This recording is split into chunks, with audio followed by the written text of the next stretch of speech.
Pentingnya lo melek literasi keuangan biar hidup nyaman, bro. Apalagi masyarakat Indonesia. Ya, dalam menjalani hidup, setiap orang membutuhkan uang untuk survive dan memenuhi kebutuhan sehari-hari. Memang punya banyak uang ya sangat menyenangkan. Lo bisa membeli apa aja yang diinginkan gitu. Namun yang perlu lo ingat bahwa mengelola uang ya ada seninya. Nggak bisa sembarangan dan asal mengeluarkan aja gitu. Untuk itu sangat penting bagi masyarakat untuk paham akan literasi keuangan.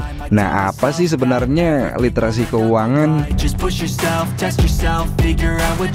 Literasi keuangan adalah tentang bagaimana masyarakat tahu, paham, dan terampil soal finansial, mulai dari menggunakan, mengelola, dan memanfaatkan keuangan secara maksimal. Ketika masyarakat atau lo telah melek literasi keuangan dan bekal ilmu yang cukup, maka diharapkan memang mampu mengelola keuangan dengan bijak gitu. Dalam mengatur keuangan kan nggak hanya tentang mencari terus kemudian menghabiskan uang atau menabungnya gitu. Jadi lebih dari sekedar itu. Pengelolaan keuangan yang baik memang harus memiliki alur atau proses yang sistematis. Setelah mendapatkan dan memutuskan untuk menggunakan uang tersebut, lo juga harus melakukan pencatatan. Contoh ya. Dan setelah itu pekerjaan lo belum selesai juga sampai situ. Lo atau masyarakat memang harus bisa mengevaluasi keuangan. Dasar dari evaluasi ada di dalam catatan keuangan kan. Dan hal tersebut dilakukan untuk menjaga agar keuangan lo tetap sehat, seimbang antara pengeluaran dan pemasukan gitu. Nah, pada tahap yang pertama, lo atau masyarakat gitu memang harus memahami kondisi keuangan. Untuk tahu bagaimana kondisi keuangan lo, ya kita orang nggak bisa bertanya apa kabar gitu. Nah, hanya dengan evaluasi keuangan lah lo bisa mengetahui jumlah penghasilan, pengeluaran, atau memang utang yang lo miliki lebih jelas gitu.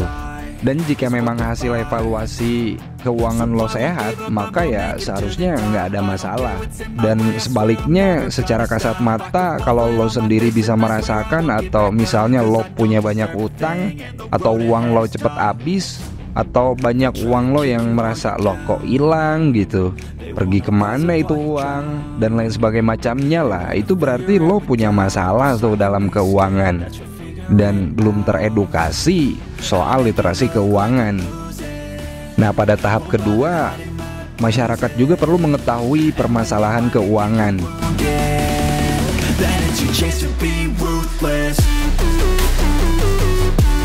Contohnya dengan mengevaluasi ya akan membantu lo atau seseorang menemukan penyebab dari permasalahan tersebut gitu. Apa yang salah dengan keuangan? Atau apakah terlalu banyak utang dan jajan semisal? Atau ternyata lo mengambil cicilan yang terlalu besar di luar kemampuan semisal? Dan saat lo menemukan penyebabnya, lo pun bisa mencari solusi yang terbaik. Dan kita yakini setiap masalah tentunya selalu punya jalan keluar yang berbeda. Namun yang pasti untuk menemukan jalan keluarnya, lo harus tahu dulu penyebabnya di mana gitu. Artinya cari dulu akar permasalahan keuangan yang memang bermasalah gitu. Nah, pada tahap yang ketiga, meningkatkan kemampuan mengatur anggaran contohnya.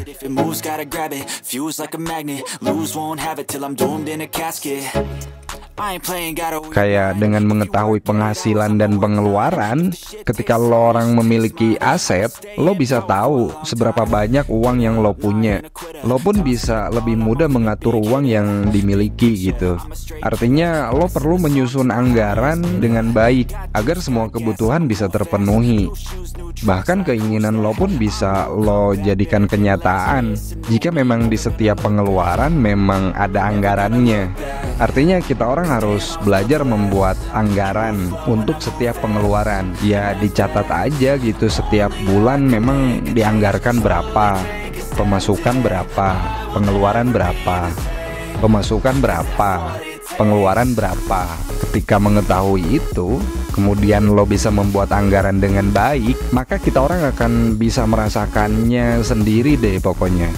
Terus pada tahap keempat, masyarakat juga harus lebih cerdas dalam hal menyimpan uang atau berinvestasi.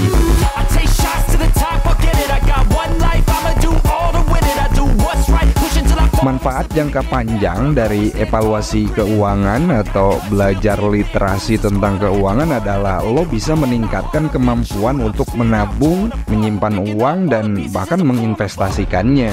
Dan yang pasti lo udah punya gambaran jelas tentang bagaimana kondisi keuangan. Jadi dengan itu lo bisa lebih leluasa untuk menggunakan uang, dan mungkin bisa memiliki perasaan bahwa menabung itu bukan kewajiban, tapi udah bisa mencapai taraf kebiasaan lah gitu, atau money habits. Nah, masyarakat juga perlu tahu bagaimana caranya menghindari utang.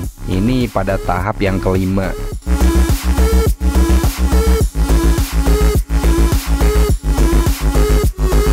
Jika kita orang punya utang, dari hasil evaluasi keuangan memang akan membantu untuk terlepas dari jeratan utang. Mungkin jumlah utang yang dimiliki dan tingkat bunga. Kalau misalkan emang lo berhutang ke bank atau pay later atau mungkin pinjol, dan itu ternyata cukup besar dari yang memang seharusnya dianggarkan, sementara sebenarnya lo nggak begitu membutuhkan barang tersebut, ya hal itu membantu lo untuk menghindari utang yang tidak perlu di masa depan. Pada prinsipnya adalah saat mengetahui literasi keuangan, kita orang pun bisa menghindari utang yang konsumtif atau yang tidak perlu.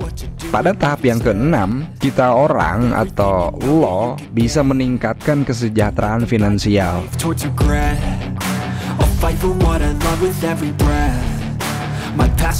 Pada akhirnya, setelah lo mengevaluasi dan menyelesaikan permasalahan keuangan, lo bisa mencapai kesejahteraan finansial. Maksudnya kayak gimana tuh? Memang perlu banyak uang dan mencari sumber-sumber pemasukan lain, tapi cash flow keuangan harus lancar. Uang simpanan atau investasi udah cukup gitu untuk hidup dengan aman tanpa kekurangan. Dan dari evaluasi keuangan akan membantu kita orang mencapai tujuan finansial lebih cepat dan mengurangi stres finansial. Dan lo pun bisa akan terus berkembang dengan mengetahui literasi finansial dan tidak cepat puas terhadap pencapaian masa sekarang, dan bisa meraih lebih baik lagi di masa depan yang memang udah lo rencanakan, dengan harapan bisa menjadi kenyataan.